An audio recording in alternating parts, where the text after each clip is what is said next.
Virtual or in-person commencement. I'm Lexi Alvarez. Find out why UT is now having different options for commencement.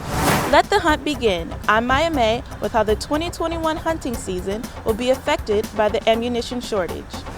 An unfortunate spotlight on hazing. I'm Becca Lustig with one survivor's story and message to the public. Your news in 10 minutes starts now. The recent death of Bowling Green State University student Stone Foltz, caused by alleged hazing, has raised serious concerns about Greek life. I spoke to Tyler Perino, a UT student who was dedicating his life to preventing hazing. UT transfer student and former Greek life member Tyler Perino says he was hazed so badly at Miami University back in 2019, he was put in the hospital. I was basically beaten with a paddle, forced to drink a bottle of Crown Royal in a night, which was a few hours, forced to drink a 6-pack of Smirnoff Ices, and just I felt like very degraded. Hazing is illegal, but still happens. Last month, a Virginia Commonwealth University student died after a hazing incident, and more recently, BGSU student Stone Foltz passed away after an alleged hazing incident. Perino says he wants to share his story and push for tougher consequences for those who haze. He says in his case, fellow frat members were only fined $100, about the price of an on-campus parking ticket. He says that sends the wrong message. Do you really feel like it's like the same thing as a parking ticket of beating someone, making someone drink, versus parking somewhere and getting fined for that? Like, it just doesn't really make sense. Students are encouraged to report hazing by calling police or reporting on UT's website, something Perino says is essential. If you do witness hazing happen, it's important to speak up like I'm doing, because I wish that I spoke up in the midst of it all before everything happened, but I didn't, but I'm glad I am now. Currently, hazing in the state of Ohio is a 4th-degree misdemeanor, but that could change soon, as Collins Law is being reintroduced to the Senate. This law would make hazing a felony.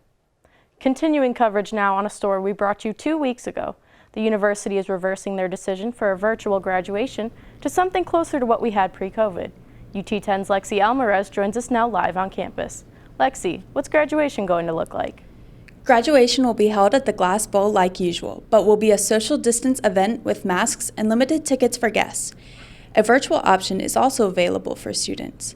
For the graduating senior behind the petition with more than 2,300 signatures, this new plan is good enough. I think that this is what students were hoping for, and they're very understanding too. Victoria Houston started a petition in February because she and other students were upset about plans for a virtual graduation. I'm very excited, and honestly, what really surprised me and just kind of showed the university, now that we're switching to in-person, they're committed. The university sent out an email announcing graduates will have the option to walk for graduation.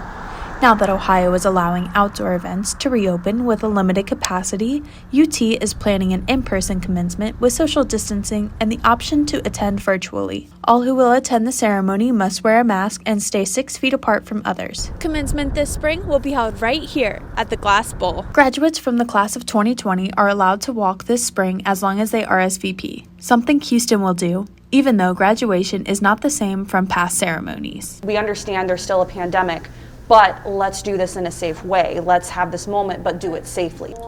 I reached out to a UT administrator to see if this petition had an impact to reverse the decision from a virtual to in-person commencement. I have yet to hear back. Live on campus, Lexi Alvarez, UT 10 News. Spring 2021 graduates, make sure to check your email to RSVP if you would like to walk across the stage for graduation. You may have a harder time looking for ammo, as firearm and ammunition sales have skyrocketed. UT 10's Maya May explains why. The pandemic, the election, and civil unrest, a recipe for an increase in gun sales. There are over 300 ammunition options for the most popular guns. Out of these, none are in stock. And last year, the FBI reported 11 million more background checks than in 2019. Tim Hensley is the general manager at Towers Armory and says ammo is super hard to find. Yeah, if you see something that you need, you should probably buy it right there. because when you come back, it's not going to be there. COVID-19 led to an increase in outdoor activities like hunting, only to lead to a decrease in ammunition. The 2021 spring wild turkey hunting season opens on Saturday, April 17th. Hunters will be gearing up within a month with no sign of change in the ammunition shortage. In Toledo, I'm Maya May with UT 10 News. In other news, a UT professor is named one of the top 30 most influential social workers alive. UT 10's Devin Harrison joins us now live in studio. Devin, how has she made such an impact? Well, Becca, Dr. Celia Williamson has went above and beyond during her 15-plus years working for the university, taking the issue of human trafficking into her own hands. I fight for other people's freedom, but I fight for my freedom because I'm a woman, because I'm a woman of color, because not only am I a woman of color, but I don't fit into anybody's category or box. For many, they think that Dr. Williamson's contribution to the community is such a selfless act, but to her, it's anything but. People think of it as being selfless, but it's really quite selfish in that you dream and desire freedom for your own self.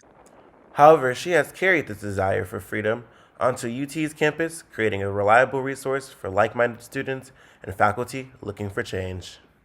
For Dr. Williamson, however, the work goes way beyond the office. And it's so for me, in the space of human trafficking, I have gone into trap houses. I have been on the streets myself doing research. And Dr. Williamson's work ethic is one that many of her colleagues admire. I mean, research in higher education so many times is sitting behind a computer doing the research. Maybe you speak to people, but yes, actually going into the community, it's pretty rare. For those looking to get involved, the Institute has a variety of programs, all of which are on our website, ut10news.com. Thank you, Devin. Let's turn things over to Caleb Gill with UT 10 Sports.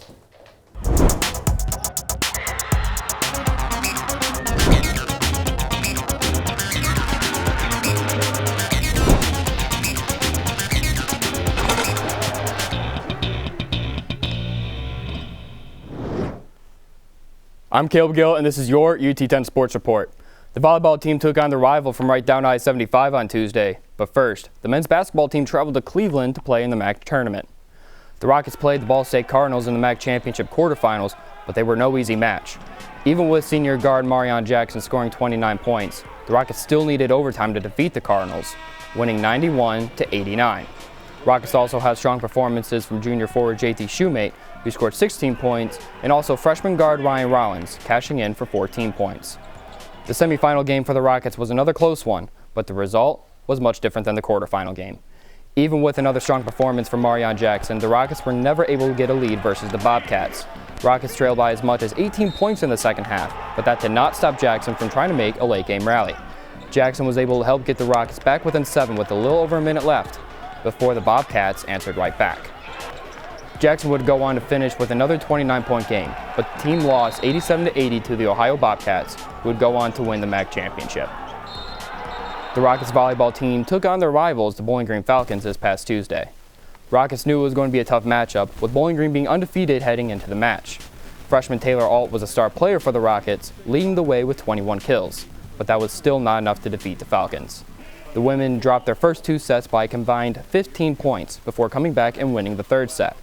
The 2 teams were tied at 14 apiece in the 4th set until the Falcons scored the 15th point and would never give up the lead after. Rockets volleyball team drops to 3-11 on the season. The volleyball team will be back in action this weekend at Savage Arena as they will take on the Buffalo Bulls tomorrow and Saturday. Back to you, Mike and Becca.